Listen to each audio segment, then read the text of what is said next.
Саламатсыздарбы, урматтуу менин каналымдын көрүүчүлөрү. Сиздер менен бүгүн ушул бир маселени талкуулайын дедим эле. Бул маселе бул деген пропаганданын күчү да. Ошол мен байкап жүргөнүм боюнча мен жаш кезимде өзүм пропаганданын астында калганын түшүнгөм кийин. Бул деген Советтер Союзунда биринчи кандай гана маселелер болбосун, эл кедей болсо дагы, элдин маянасы кичинекей болсо дагы, маянасынын көп бөлүгүн мамлекет алып калса дагы, ошол менен бирге баягы көп биздин ата энелерибиздин жаштыгы Советтер Союзунда өткөн, пропаганданын астында жүрүшкөн. Алар ошондо жаш болушкан, ден соолугу бекем болгон, жакшы мындай алгачкы сезимдер козголгон. Ошон үчүн ошол кезде аябай жакшы деп эстешет. Баарында жумуш бекер, квартира, балмуздак 25 тыйын. Бирок балмуздак 25 тыйын Анастас Микаянын Америка Кошмо Штаттарынан алып келгенин, ушул технологияны алып келгенин билишпейт. Ошол эле баягы батир 20 жылда келерин, акысыз батирге жазыласың, анан 20 жыл күтөсүң, 20 жыл карыганыңды, өлөрүңдүн астына алганыңды, ошонун эске алышпайт да. Көп нерсе мындай акысыз болгонун ошол мамлекет акчасын алып алып, анан ошол акчасынан кичине бөлүп берип, бөлүшүп коюп, анан ошого жыргаганын түшүнүшпөйт да. Бирок өлөрчө иштегенин түшүнүшпөйт. Элдин жарымы ошол бирдей иштесең баары бир туура эмес экен. Эгерде иштесең, көп иштесең деле, аз иштесең деле баары бир баарына тең мамлекет бөлүштүрүп берет экен деп, элдин көбү туниядистер деп атап коет. Калп эле иштеп же ол иштебей койгону ошону эстешпейт да көбүнчө учурда. Бирок Советтер Союзунда ошондой болгон. Анткени пропаганданын күчү да. Анан мен деле мисалы үчүн ошол 90 жылдары өсүп келатып, ошол Орусиянын кийинки Советтер Союзунан калган мындай мураскери орус пропагандасынын астында туруп калып, аябай Орусияны түшүнүп калгам да. Путин бул деген кана Кыргызстанга ушундай президент болсо, эмнеге Орусияга кошулуп албайбыз? Путин укмуш экен, бул мыжык экен, ушуга биз деген жалынышыбыз керек, Кудай экен Путин деп, укмуш экен деп телевизордон көрүп, кичинекей бала кезимде ушундай ойлоп калгам да. Анткени күндө кайсы канал, биринчиден кайсы каналга салба, орустун каналы гана иштейт, кыргыздын каналы жок. Экинчиден, кайсы орустун каналына салба, бир саат сайын жаңылык болот да. Анан жаңылыктын башысында Путин, ортосунда Путин, аркасында Путин, анан жаңылык бүткөндөн кийин дагы кайсы бир баягы жаратылыш жөнүндө передача болот, жаратылыш боюнча передачада Путин жүрөт да. Ошондой эле баягы өтө көп телевизордон көрүп атып, анан көрсөтө берсе ойлоп калат экенсиң, бул укмуш киши экен, ушул аябай атактуу экен, мунун баары ушинсе, анан бул чын эле укмуш, сонун киши экен деп ойлоп каласың да. Ошентип пропаганда иштейт да. Пропаганда ар бир өтүктөн чыкса, радио, телевидение бүт жерден чыкса, акырында баягы мээңди алып коет, элдин мээсин алып коет. Так ошону билген, мисалы үчүн Геббельстин китеби бар, эме боюнча, пропаганда боюнча да. Геббельстин китебинде ал дагы ушуну айтып берет да.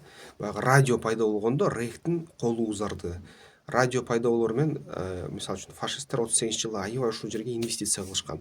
Эң биринчи алгачкы радиону колдонгон бул албетте Муссолини да. Муссолинини карап, анан ошол Геббельс алар суктанып, Гитлер ага суктанып, партияга так ушундай ишти жасашкан. Массалык манифестациялар, ушундай сөз сүйлөөлөр жана радиода, радиону ар бир үйгө да. Анан кээ бир учурда баягы радиого акча жок десе үй бүлө, мамлекет акысыз алып келген да, акысыз мен сага радио болсун үйдө деп. Ар бир үйгө, немистердин үйүнө радиону коюп беришкен дагы. Анан ушул радиодон тынымсыз пропаганда да, Гитлердин сөздөрү, Германия улук болот, тинтебиз, мынтебиз, Германия немистер эң укмуш эл, немистер ариецтер. Азыр деле баягы кээ бир кыргыз пабликтеринде бизде кээ бирлер жазып атышат, биз ариецтербиз, биз деген Гитлер туура кылган, жөөттөрдү жоготуп, ушундай сөздөрдү жазганда аябай начар настроение келем да. Кайталаган аракет кылып атышат да кээ бир биздикилер баягы.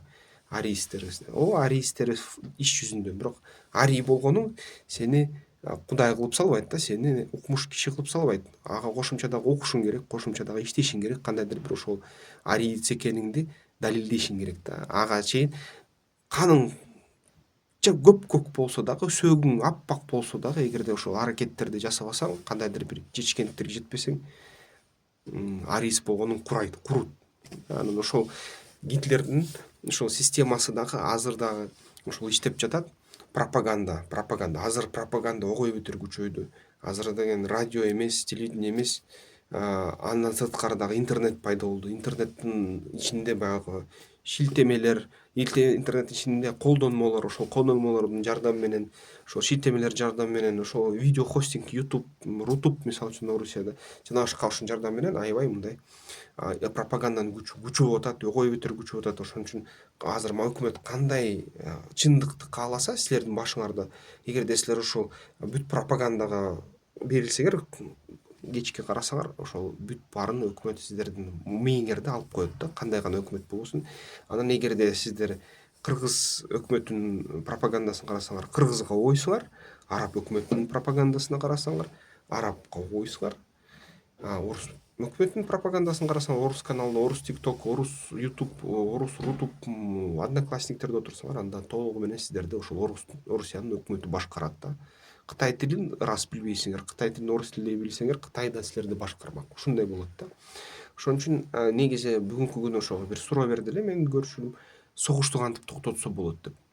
Эң кызыктуу нерсеси ушул Руандада билсеңер керек, Тутси деген, Хуту деген эки чоң мындай эл жашаган да, бири менен аралашып, тынчтыкта жакшы эле жашашкан. Анан бир күнү баягы Руандада бир баягы Хутунун өкүлчүлүгү Миң Дөң деген радио болгон, радио Тысяча холмов, Миң Дөң радиосу деген. Ошол Миң Дөң радиосунун мындай алып баруучусу ошол Тутсинин баарын өлтүргүлө, Тутси таракандар баарын кыргыла, булар бүгүнкү биздин элде болуп аткан бүт маселелердин ошол бүт мындай кандай кыйынчылыктардын түпкү тамыры, ошол түпкү тамырын кескиле, балталагыла, чапкыла, өлтүргүлө деген тынбай берип атты да. Ошол тынбай берип атып, ошону берип баштагандан кийин эли бир маалда эле жинди болуп кетип, кошуналарын барып мачетелер менен, бычактар менен бычактап өлтүрө, былчылдата баштады да. Ошону баягы Хутси менен Хутунун кагылышынан аябай көп ушул тутсилер өлгөн. Ушул тутсилерди кырганда кыска баягы 20-30 күндүн ичинде миңдеген адамды ушул союп салышкан да. Хутулар жөндөн туруп эле ушул радиону угуп эле да.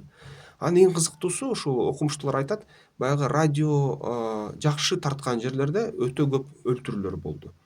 Радио начар тартып калган жерлерде, чалабыла тартып калган жерлерде эчтеке болгон жок, эч кандай өлтүрүү болгон жок. Хутси Туту кошуналар бири менен жүрүштү, эч ким тийбеди да. Ушундай болуптур да. Ошон үчүн кантип тынчтыкты орнотсо болот? Ошол радио Миң Дөң радио сыяктуу эле. Миң Дөң радиону эгерде өчүрүп салса, өлтүрүүлөр болбойт да. Так ошондой эле дүйнө жүзүндө согушту токтотуш үчүн бул деген пропагандаларды, пропагандисттерди биринчи, пропаганда берген каналдарды, маалыматтык каналдарды жабыш керек, бууш керек да. Пропаганда кылган адамдарды ушул токтотуш керек. Аларды токтотуш керек.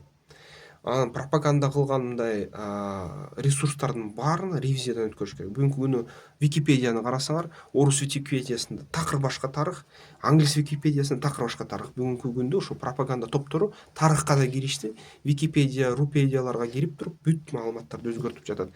Бүгүнкү күндө такыр калптын мындай өзгөртүлгөн чындыктын көлөмү эбегейсиз көп болуп кетти да. Такыр мындай. Ушунун баарын токтотуш керек мисалы үчүн. Ошондо баягы киши өлтүргөнгө мындай кандайдыр негиз түзгөн идеологиялардын баарын токтотуш керек. Ошондо согуш токтойт да. Мисалы үчүн ошо эгерде жаңылыктарды мисалы аябай мындай көп кырдуу кылсаң, көп түрдүү кылсаң, арасында жаман маалымат жүрө берсе, баары бир баягы элдин кайсы бир катмары ошол маалыматты килейген интернеттен таап алып, ошол маалыматка таянып, баары бир баягы жамандыктарды жасаганга үлгүрөт.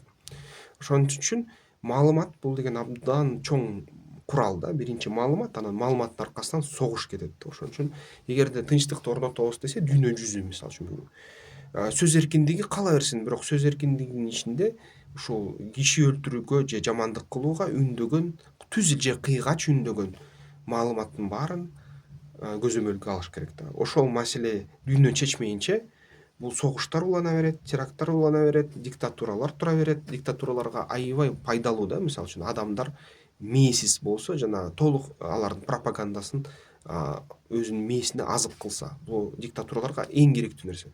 Диктатураларды жеңиш үчүн бир эле жол бар. Ушул маалыматты көзөмөлгө алуу, маалыматтык эркиндикти сактап, бирок анык баягы жамандыкты жасаганга үндөгөн маалыматты чектөө же жок кылуу. Бул бир гана жол бар. Эмки видеолордон көрүшкөнчө комментарийлерге жазгыла, эмне деп ойлойсуздар?